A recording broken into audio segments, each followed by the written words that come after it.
Hello বন্ধুরা, অনেক দিন পর আবার আজ একটা নতুন ব্লগ করছি।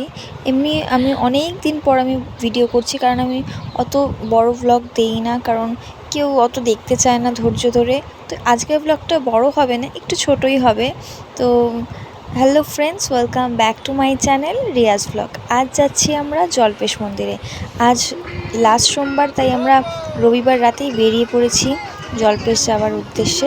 কিন্তু আমাদের একদমই প্ল্যান ছিল না যে আমরা জল্পেশে যাব, কারণ যাদের সাথে আমরা এসেছি তারা আগের থেকেই রেডি ছিল। তো আমাদের বললো চল তোরা যাবি নাকি।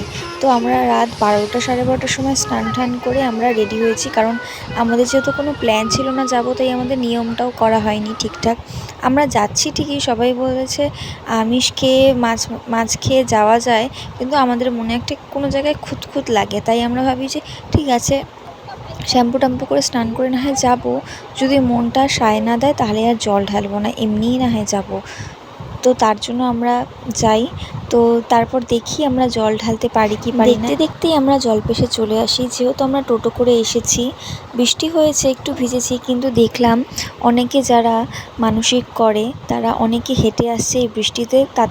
তার থেকে তো আমরা বলবো আমরা অনেক ভালোভাবে এসেছি। একটু হয়তো ভিজেছি, কিন্তু টোটো করে এসেছি। আবার তো অনেকে ডন্ডি কেটে এসেছে এই বৃষ্টিতে এত দূর থেকে হেঁটে হেঁটে। তো সবই মনটা না, সব মন থেকেই সব কিছু হয়। তো আমরা চাই না কিছু অনিয়ম করতে। আর আমি ভীষণ প্র্যাকটিক্যাল, যদি বাবা চায়, আমার ধারণা যদি বাবা আমার কাছ থেকে জল নিতে চায় তাহলে আমি নিশ্চয়ই পারবো। আর যদি না নিতে চায় আমি মন খারাপ করব না, কারণ শুধু ওখানে গিয়ে জল ঢালাটাই তো মেন না, না তো মনের মধ্যে ভক্তিটাও দরকার। তো আমি তাই ভাবলাম যে যদি জল ঢালতে পারি তো ভালো কথা, যদি না পারি বাবার মাথায় জল দিতে, তাও কোনো সমস্যা নেই। আমরা না হয় এমনি দর্শন করে আসবো মন্দিরটা।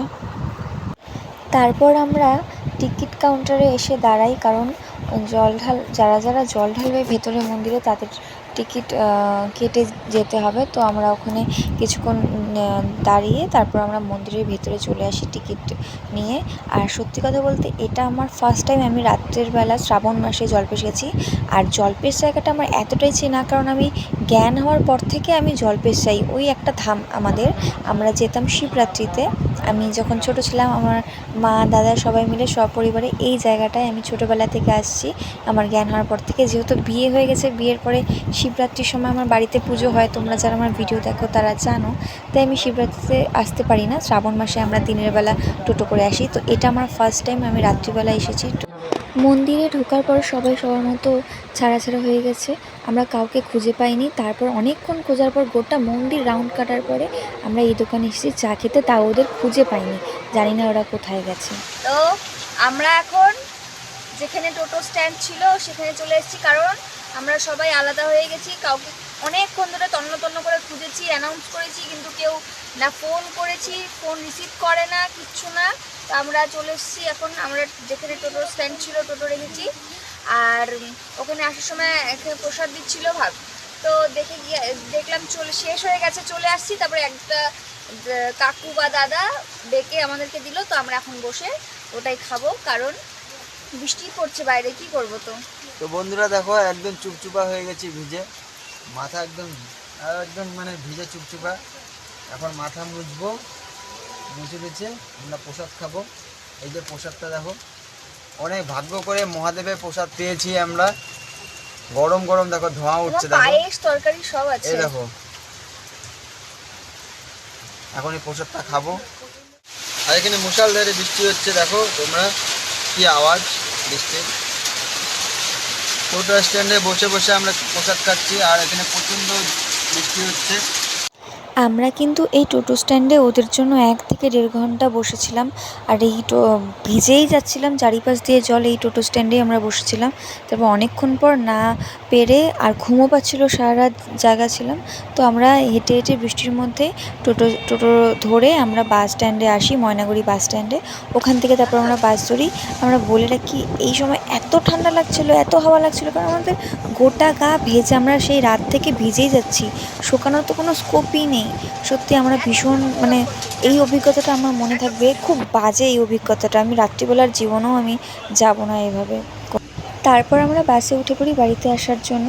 আর বলে রাখি আমরা কিন্তু দুজনের একজন ওখানে পুজো দিইনি, মনে একটু কুতকুত ছিল। তার কোন ফাঁকা বাস দেখতেই পাচ্ছ পেছনে, খুব কম প্যাসেঞ্জার ছিল, তাও আমাদের পৌঁছে দিল। জানি না কেন, হয়তো আমাদের কিছুটা হলেও কপাল ভালো ছিল।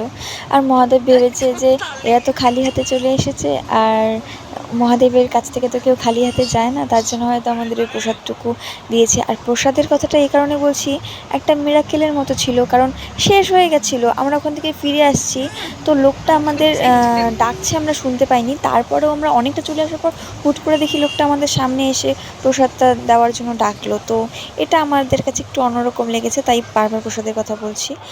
এমনকি প্রসাদটা একদম গরমাগরম ছিল, যেন মনে হয় কেবলই নামানো হয়েছে, এত গরম ছিল।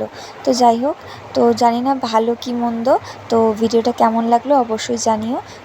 এই ব্লগটি ভালো লাগলে একটি লাইক করে দিও, যারা ইউটিউব থেকে দেখছো তারা সাবস্ক্রাইব করে দিও, আর যারা ফেসবুক থেকে দেখছো তারা ফলো করে দিও অ্যান্ড শেয়ার করে দিও। Thank you.